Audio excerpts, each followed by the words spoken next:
Welcome to Business Innovators Radio, featuring industry influencers and trendsetters sharing proven strategies to help you build a better life right now. Hi, welcome. I'm your host, Gail Nowak. Today, my guest is Lisa Luckett, author of The Light in 9/11, Shocked by Kindness, Healed by Love. Lisa's a TEDx speaker, entrepreneur, and mother of 3 young adults, and she's also the founder of Cosmina Enlightened Living, a lifestyle brand and social movement based on the foundational elements of warmth, comfort, care, consideration, grace, and decency. As a 9/11 widow, single mother, and breast cancer survivor, Lisa sees the light and silver lining in every situation. Today, she's talking with us about her story, the value in life struggles, and what we can do to build up our emotional resilience. Welcome, Lisa. Hi, Gail. So nice to see you, hear you, be with you. So good to be with you, too. So I'm just going to dive right in. And one of the things that came to me about your book that you've just put out and your story, we've known each other for a while now, so I've known your story for a while now. It totally reminds me of the Virginia Woolf quote, "The beauty of the world has 2 edges, one of laughter, one of anguish." And I feel like 9/11 is so often portrayed as that edge of anguish, and rightfully so, yet your story seems to be the one story, or the one of very few stories out there that speaks to turning pain and tragedy into something positive and into an opportunity for personal growth. Can you share, how that happened for you? What's your take on that? Why you chose to perhaps focus on the light in 9/11 versus the tragedy of it all? Okay, so we have to remember we're 17 years later. Mm-hmm. So a lot of this processing, happened over time.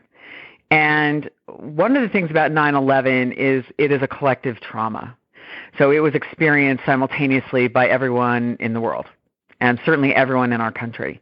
Right. So regionally, even the Northeast is even further traumatized because it happened right here. People could see it, smell it, taste it. It affected Boston with the flights from Boston. It went all the way to Washington and everything in between. So I have to start there because it was such a massive trauma, and it happened so fast, but enough time, an hour later after the first building was hit, everybody had turned on their television. And so we all watched in real time as those buildings fell around the world.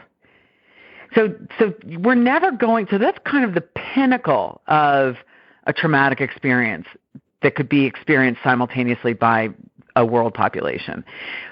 So as far as choosing to see the light in that, there's a second side of trauma, which is the daily repetitive traumas, the traumas we live with all the time, the small, off-putting remarks that kind of chip away at our self-esteem and our egos. And so trauma and finding light in our struggle is really kind of why we're here. And that's my, I can say that now, 17 years in. As far as getting there, the morning of 9/11 was so shocking and so catastrophic that for me it literally opened a vortex. And I started to receive guidance. And it came to me in the sense of knowing to trust myself and not question anything anymore, what I knew. Actually, stop listening to everything outside of me and all the things, looking for answers from others and just trusting myself that I had the answers, even though I had no idea what that meant. But as a mother of young children, we're mother lions, we're mother, bears. We are going to protect our young. And everything got extremely simple because it became, how was I going to get my kids through this? But I had a lifetime of small traumatic experiences of dysfunctional family living that actually prepared me to, without, subconsciously be prepared to have that take on 9/11. Because my life actually prepared me in some very strange ways to handle it. Can Can you touch on some of those things? Of course. So, and again, this isn't like flagrant self-promotion here, but the point of writing this book that just came out, I need to tell this story because it's why I think it's my purpose here is to help take this platform. If I was given the platform and the experience of being a widow of 9/11, it provides and allows a permission to look at things differently.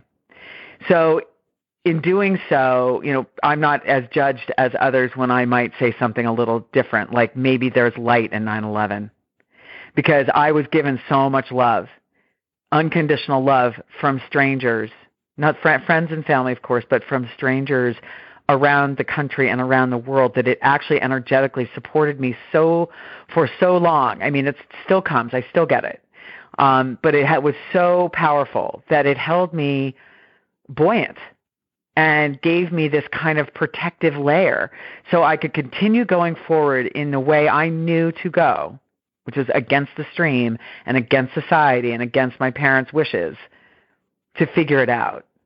And the reason I was unusually prepared is that Teddy, my husband, had walked down in the first bombings in 1993.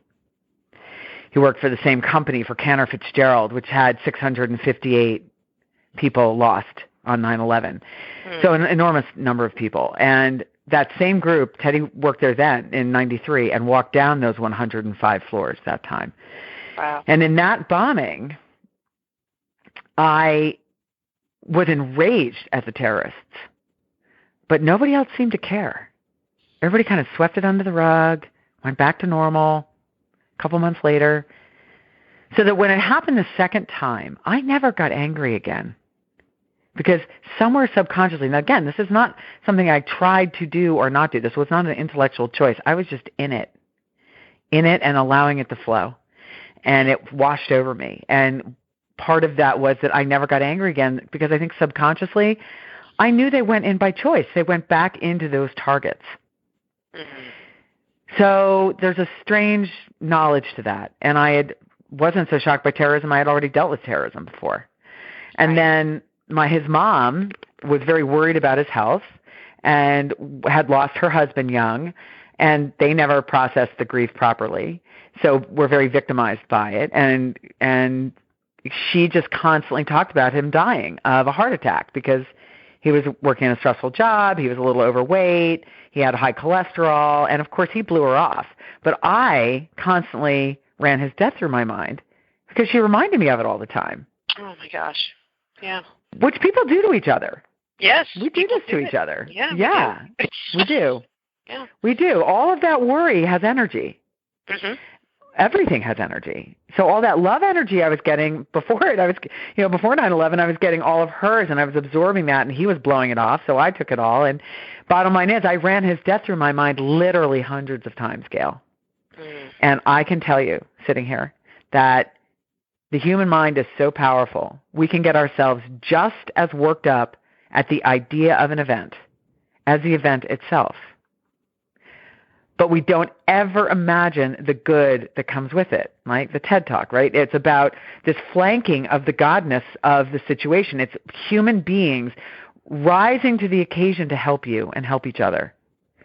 But we never conjure that good. We only conjure the bad, because we're still so primitive in our primal brains. We can't imagine ourselves in a good thing, right? So anyway, because of that, within an hour or two after the buildings fell, and because I was in complete and utter shock, and everybody around me was reacting, so I didn't have to react, I was fine. I was totally calm. Yeah. Yep. Wow. Just incredible. How did 9/11 become a catalyst for getting clear on wanting to help others be able to better handle loss and tragedy? Well, so because I have a great generous nature. I'm very generous by nature, and I want to take care of everybody. I'm the one that when something happens, I'll take care of you. And the morning of 9/11, I had a profound and a truly transcendental moment and an existential moment. In a couple hours, I was literally standing and kind of in that description before where I was fine. And I looked around my house and I'm watching all the people, my neighbors and friends who I love, who are so just spinning out of control in their pain and their terror. I mean, it was scary here. And people didn't know what to do. And all I wanted to do was help them. And one thing that I have to explain is that, like, I couldn't get my head around the fact that Ted was dead. I knew he was because I'd gone through it in the first bombing, and there was no smoke outside of the buildings in the first bombing, yet when he got home, he was covered in soot. Right. So when I saw the smoke the second time, I knew there was no way no one was going to live through that. But that's your intellectual mind. But you also try and believe and wish and hope. You don't give up. But my logical mind said, yeah, no, they're gone. Right. And so I looked around, and I just wanted – so I was in the event of the terrorist attack with everyone very presently. And as a result, I just wanted to help them. And all they wanted to do was help me. What can I do? What can I do? What do you need? What can I do for you? Blah, blah, blah. And the answer was there was nothing anyone could do. Right. The only thing – and so in that moment, I had this voice of knowing that said, Lisa, let them help you, which was the last thing I wanted. Being raised in the 60s, 70s, 80s, and, the women's movement and feminism and no way I can do everything, I'm a superwoman. Well, the answer is, oh, yeah, really, no. So I literally surrendered in the logic, in the pull, being pulled by this force I did not know, that I was literally pulled through this, and I let go of my coveted control, as I say in the TED Talk. I let go for the first time in my life and was overwhelmed by the waves of love and gratitude and humility from showing my vulnerability. And what I did was I touched what it means to be human. Mm-hmm. A spiritual, we are physical beings having a spiritual experience, or spiritual beings having a physical experience. Right. And right. The fact is, right, so this is so much bigger than us. We're just playing it out here, learning our lessons. And here was my lesson. Let people help you because it's a cycle. If I blocked them, then I was going to block them feeding their souls because they needed to help me. It wasn't an intellectual thing. It was a heart-centered human need to help me, or they were going to suffer more greatly. So by accepting their love and receiving their love, I was loving them back. It created this cycle. And so now I understand we can't muscle through things. It's being stoic and muscling through is the wrong information. Being vulnerable and allowing help is the right way. That's actually the right avenue. Something like the food pyramid, right, that we've only discovered recently is flipped upside down. We've had it flipped upside down. We've always we are supposed to allow help and help each other. That it's a cycle. There is sort of this notion of, I think it's changing, but this notion of I can't show my weakness. I can't show my weakness. And it takes a lot of energy to not accept the help, to not ask for the help, to not receive the help. It's actually a lot easier when you finally sort of get to that moment that you got to just sort of let go and be like, okay, you know what, I am totally surrendering. This is a legitimate time to accept help, and I'm going to completely surrender to that. Right. And it's so much easier, but for some reason in our minds it seems like, oh, well, if I do that, then I've given up or I'm weak. Right. When it's really, and here's the great irony, showing vulnerability is the ultimate act of courage. Right. Because it's counterintuitive. Yes.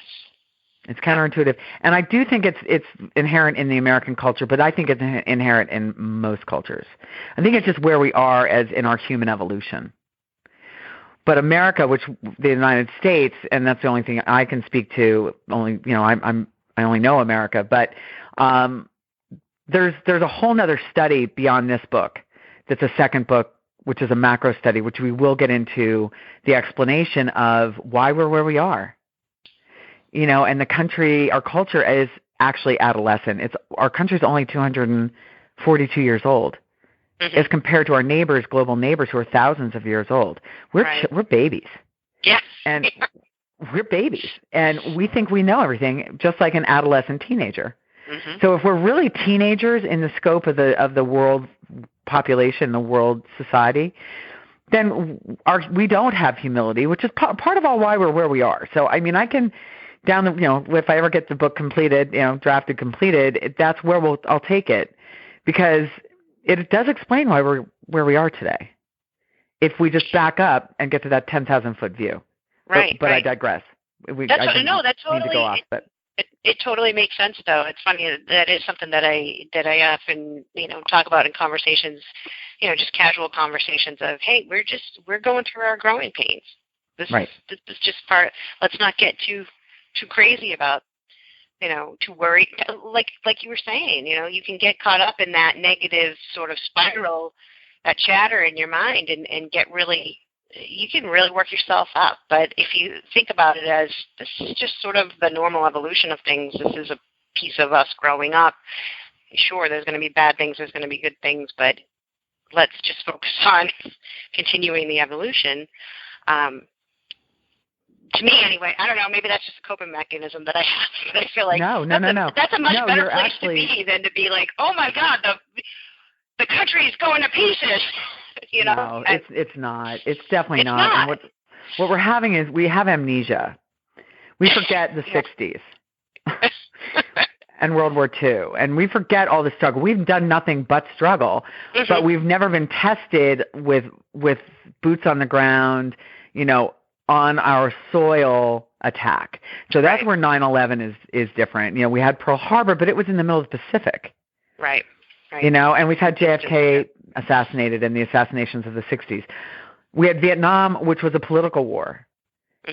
World War II, which was the Great War. Well, part of my whole platform is the number one thing I should say is emotional fortitude, emotional education, emotional well-being, mental health, and thwarting the stigma around the shame of admitting you need help.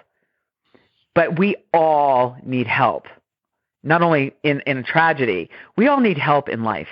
Yeah.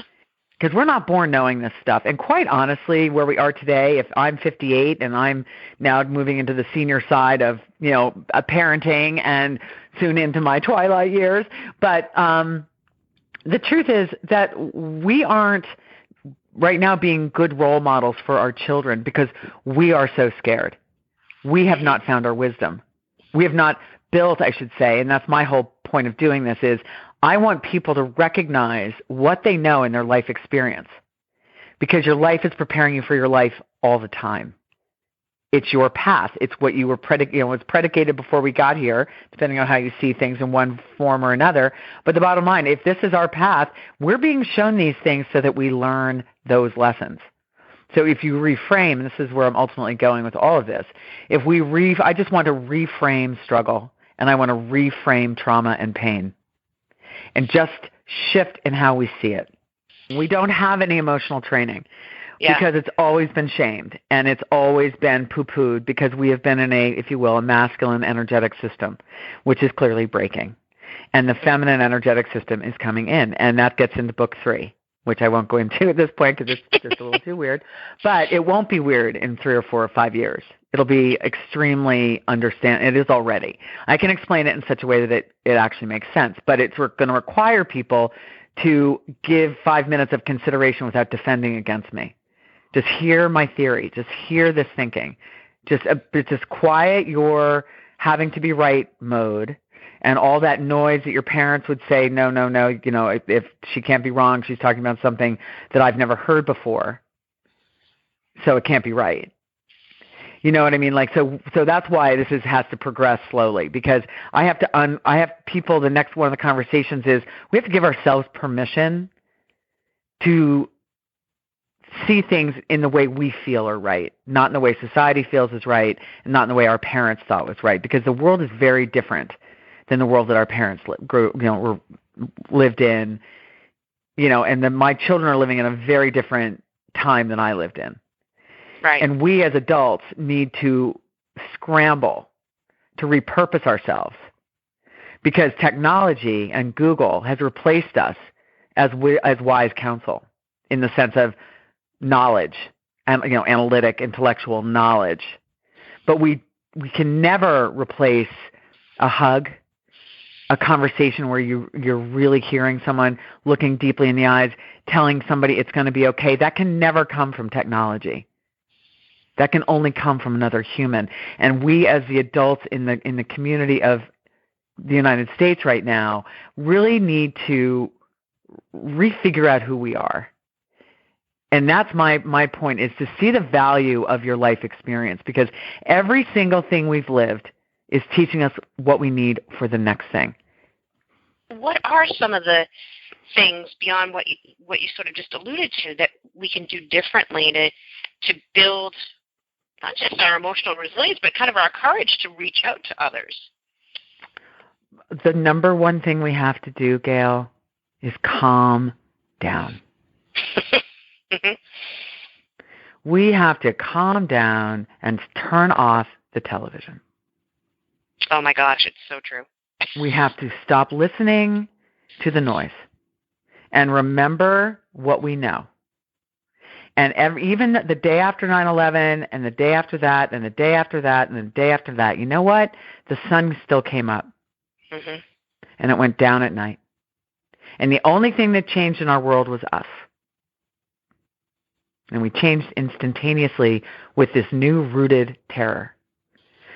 17 years later, the adult population is 17 years older and still pretty much functioning from a full-on fear base. Mm-hmm. Which is why the media, even the Weather Channel, is able to feed that terror. It's just literally hitting the trigger all the time. And as you go into therapy, which is what I did, I went into full psychoanalytic analysis. I went into figure it out, not from a victimization mode of did this happen to me? Why did this happen for me? What am I supposed to learn here? I'm going to figure this out if it's the last thing I do, because it's the only way I'm going to be able to make something good come from this, because I will not let those terrorists ever win. Mm. But the only way we can do it is in a full 180. And, so in doing so, you learn. So we've got adults, though, 2 years after 9/11, everything's sealed back over. So when you think about the 2 years of unity, patriotism, the best of the human spirit coming forward, unbelievable tenacity, patriotism, just the heart and soul, people literally, they're pain on the surface, but working together, especially the best metaphor is the rescue and recovery workers who dug through that pile in 9 months. It should have taken them 2 years. Right. When we have a mission, there is nothing more incredible than the human creature. But we're very vulnerable and very fragile on the other side. And the minute the work stops, and then our purpose of, fixing then we're left to our own thoughts. And that's where the trouble is, because we don't have any skills with which to handle that, because it's been repressed, over the years. Yeah. Yeah. So what should on the other side of that, if we're surviving or struggling through something, and trauma can be a big collective trauma, like what we're talking about. You can have a single terrorist in your own life, right? Like, I mean, there's so many people, they've been terrorized as children in their family or by a stranger or whatever. So what advice do you have when moving through? So, as a survivor, right? You talk about being a survivor versus being a victim. What can we do to move through grieving and healing in a better way, in a more productive way? Okay, so there's two answers to this. The first answer about grief. My experience of grief, and Ted was the first person I ever lost. I had my parents, and I hadn't had traumatic loss. So my first experience of death, and my biggest worry was, I'm going to forget him. Mm. And what happened immediately was he was with me. Because I chose to decide that he was with me, mm-hmm. and follow that intuition. And, when we regroup and we come within, right? So we were talking about, the world is spinning out of control now, because after 2 years, everybody's sealed over further down the dysfunction path and further down the fear path, because now fear was literally lodged in at a cellular level. So now our footing is even shakier. We were young, we were adolescent as a country, and now we got hurt, and now we've literally had our knees taken out from under us. So the grief aspect, what I learned was grief is a process. There's no going around it. You have to go through it. But it's not, are you going to have the dark night of the soul for a length of time? Yes. Is it always with you? No. Because nature gives you a break. And I was fortunate, my children weren't fortunate, but I was fortunate that I had young kids because they could distract me. I could throw myself into caring for them and not be in the place of, oh my gosh, where's Teddy? Because with little kids as a mom in my life day to day wasn't that different because Ted was gone all day. Right. So in my day, in the moment, staying in the moment and allowing grief to process and wash over you in the way it is meant to naturally, not fighting it, not punishing yourself when you don't feel bad, allowing yourself to laugh, allowing yourself to enjoy the moment you're in. I would look at my baby Timmy and smile. He was adorable. I mean, how do I not look at this beautiful face and stay sad? Mm-hmm. You don't. Nature won't let you. But we are so self-punishing as humans because, again, we haven't risen to that sage part of ourselves yet. We're still in this primal, very self-punishing place where we don't take care of ourselves. Anything we ask for that's for our own, for self-care is we're told we're selfish. At least that was the message I got, especially as a woman. Mm-hmm. So allowing your grief to process naturally, taking the numbness when it comes, because the pain will come, but it ebbs and flows. And then the second piece is what I was saying before, to reframe struggle. So when you study, I was just talking to a friend this morning who was talking about her path through Jesus Christ and, and the suffering. And I said, well, you know what? Here's where I differ. Suffering is a victim mentality. Struggle is an offensive position. Literally a shift. Yeah. But we've only been taught to be victims. We've only been taught to enable victimization.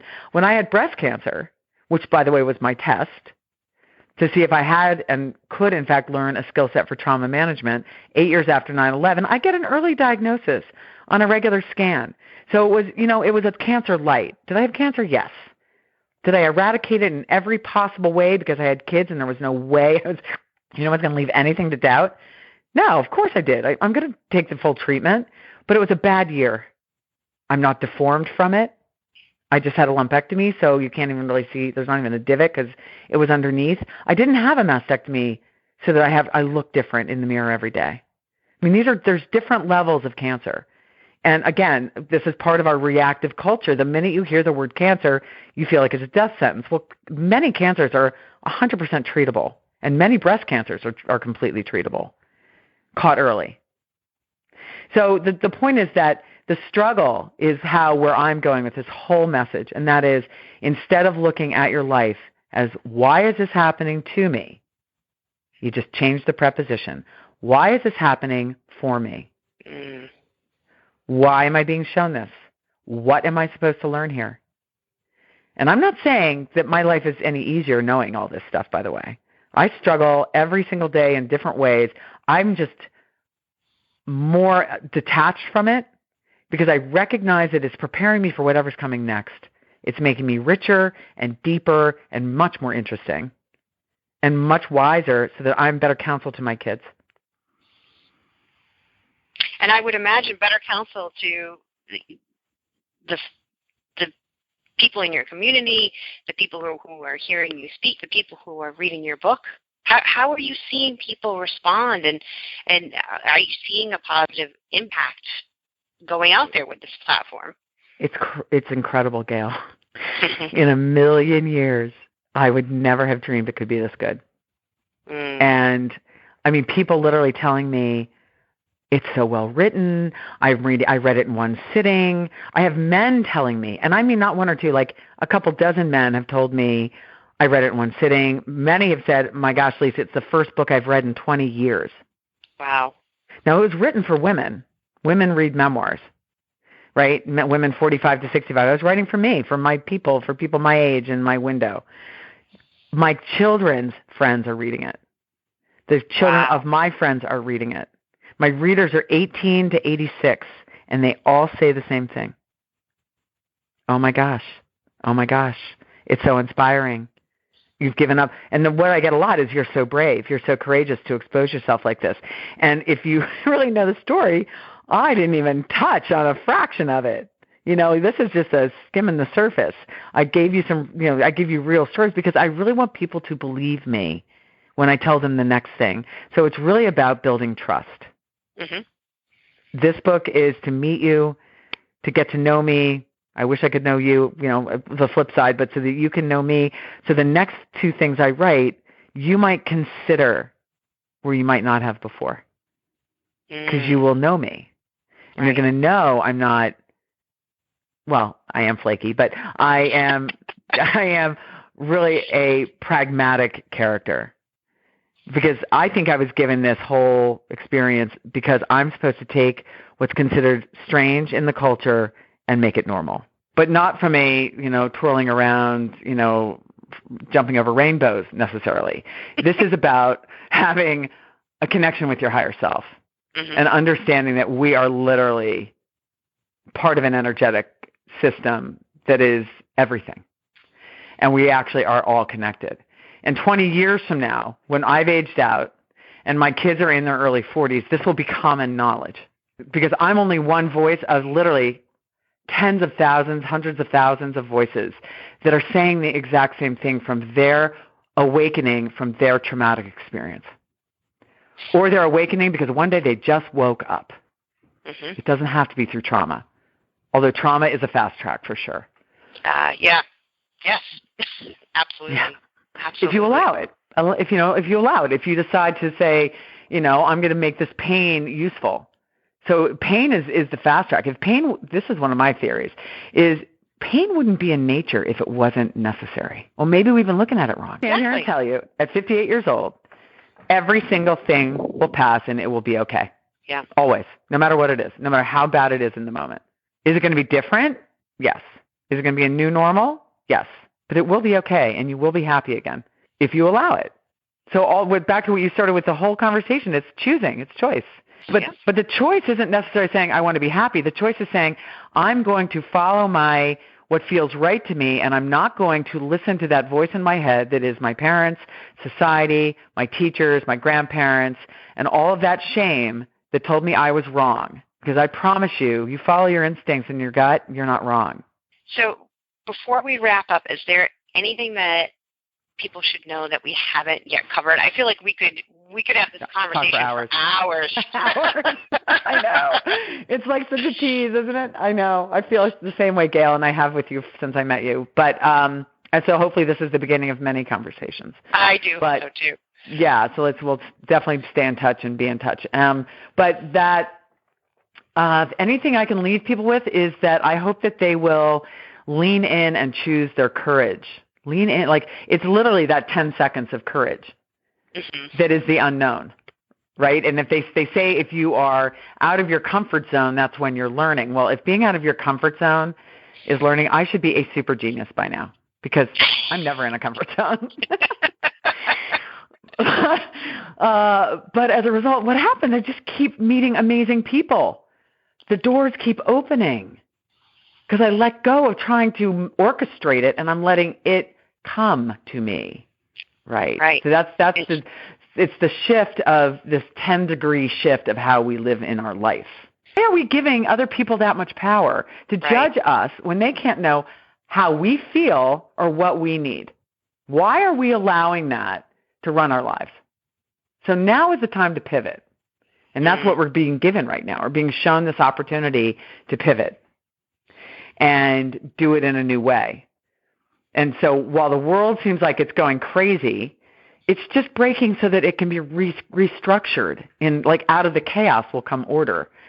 Because the kids are wired differently than we are. They're much more collaborative. They're much more, just more, what's the word? They don't see gender. They don't see race. They are more open and acknowledge, difference in such a healthy way. And that's how they came here. Yeah, we affected some of it, but I think they're actually wired a little differently.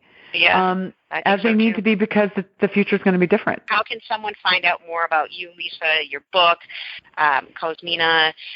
So LisaLuckett.com, which is LisaLuckett.com, or Cosmina, which is the made-up word meaning where coziness meets glamour, or as we say now, where coziness meets kindness, is the Cosmina Enlightened Living website, COZMEENA.com. Until next time, remember, be your best story and share your positive news now. Thanks for listening to Business Innovators Radio. To hear all episodes featuring leading industry influencers and trendsetters, visit us online at businessinnovatorsradio.com today.